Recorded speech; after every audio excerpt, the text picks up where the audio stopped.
안녕하십니까. 경남뉴스입니다. 제9호 태풍 차노미 경남에 최대 400mm에 육박하는 많은 비를 뿌렸지만 큰 피해 없이 지나갔습니다. 창원 기상대는 토요일부터 오늘 오전까지 내린 누적 강수량이 지리산 398mm, 산청 299.5mm, 창원 82.3mm 등 지역별로 100mm 안팎의 강수량을 기록했다고 밝혔습니다.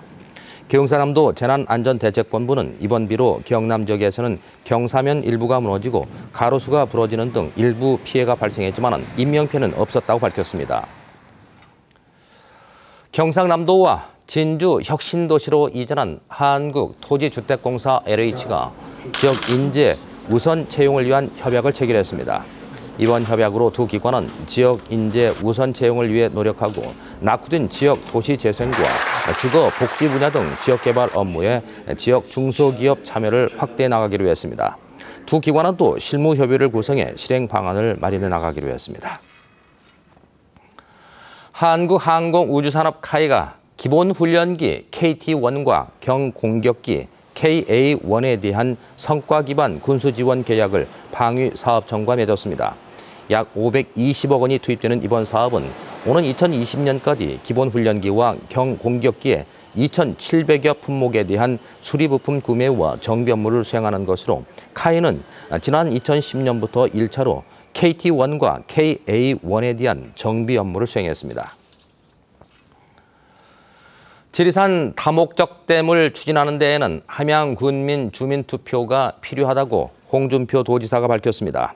홍 지사는 어제 한 방송에 출연해 지리산댐은 홍수 조절과 식수 공급을 할 수 있는 다목적 댐이라야 한다며 정부가 홍수 조절용 댐을 지리산에 건설한다면 반대라고 밝혔습니다. 홍 지사는 지리산 물을 식수로 사용해야 한다고 강조하고 적절한 시기에 함양 군민들이 주민투표를 실시해 결정해야 한다고 밝혔습니다. 잔혹한 범행 수법으로 지난해 큰 사회적인 충격을 불러왔던 김해 여고생 살해 암매장 사건에 가담한 여중생들에게 중형이 확정됐습니다. 대법원 3부는 살인과 사체 유기, 공동 감금 혐의로 구속 기소된 16살 양모양에게 징역 9년에 단기 6년의 징역형을 확정했습니다.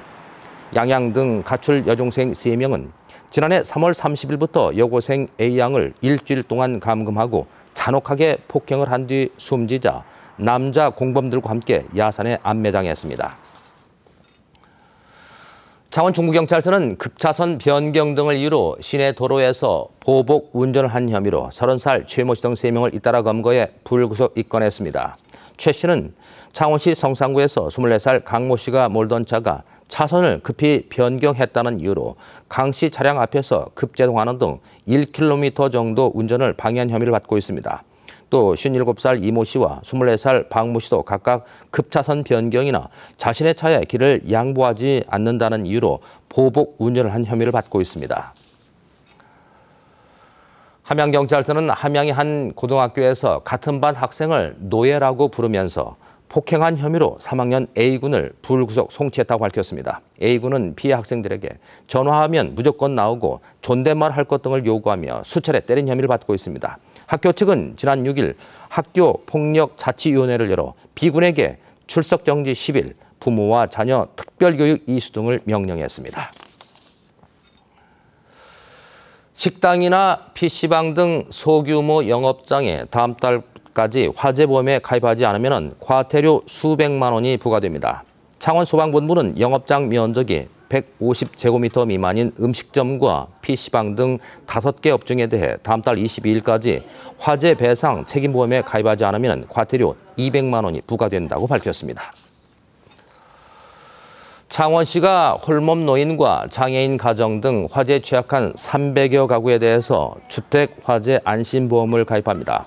보험 가입은 취약계층은 화재 피해를 입더라도 빨리 생활 기반을 복구해 경제적인 자립을 할 수 있도록 도움을 주기 위해서 추진됩니다.